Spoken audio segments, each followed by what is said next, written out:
Les pompes comptent parmi les exercices les plus efficaces pour développer la masse musculaire. Beaucoup de gens se lancent des défis, 100 pompes par jour pendant 30 jours, et les résultats sont souvent impressionnants. Mais qu'arrive-t-il réellement si l'on fait des pompes tous les jours? Est-ce que cela fait vraiment prendre du muscle? Dans cette vidéo, je vais répondre à toutes ces questions. Reste jusqu'à la fin, tu vas apprendre beaucoup de choses. C'est parti. Le premier point concerne le développement des groupes musculaires ciblés.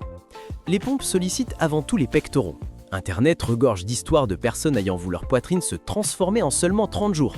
Mais ce n'est pas tout, leurs deltoïdes, leurs triceps et même leurs biceps se renforcent également.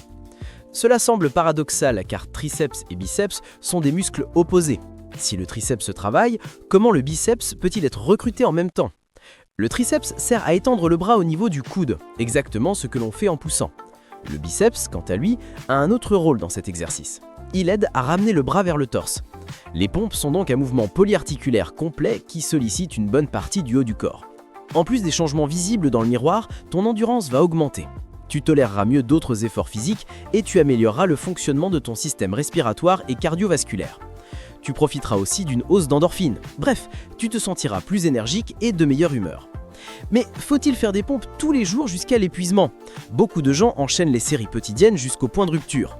D'autres se lancent le défi d'atteindre 100 répétitions par jour alors qu'ils en faisaient très rarement avant. Cela les oblige parfois à réaliser 10 séries ou plus pour atteindre leur objectif. Est-ce une bonne idée?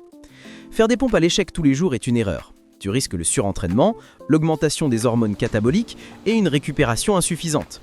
Les pompes restent un mouvement intense. Si tu restes trop longtemps dans la zone anaérobie pour les mêmes muscles, tu les surcharges. Je te recommande donc de ne faire que 80% de ton maximum. À cette intensité, tu peux t'entraîner chaque jour sans danger. Cela gardera tes muscles toniques et améliorera efficacement ta condition cardiovasculaire. Dans ce cas, les pompes quotidiennes deviennent une sorte de routine matinale aux nombreux bénéfices. Si tu y tiens chaque jour, tes bras, tes épaules et tes pectoraux seront plus musclés, plus fermes et plus puissants que ceux de la majorité des gens de ton âge. Et ce sera également excellent pour ta circulation sanguine, ton cœur et ta respiration. Au final, c'est un investissement direct dans ta santé et ta longévité. Maintenant, voyons comment faire des pompes correctement.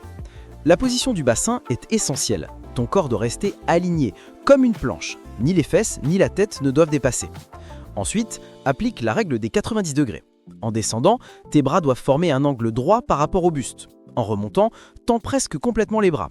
Garde la tête dans l'axe, regarde le sol et reste concentré. Il existe aussi plusieurs variantes. Tu peux faire des pompes sur les paumes ou sur les poings. Tu peux augmenter la difficulté en posant les pieds sur une hauteur, ce qui rend le mouvement plus intense. Un point important à souligner, beaucoup de personnes ayant testé le défi des 100 pompes par jour disent que faire 100 pompes n'est pas si dur, mais les faire tous les jours, c'est une autre histoire. C'est là que le facteur psychologique entre en jeu.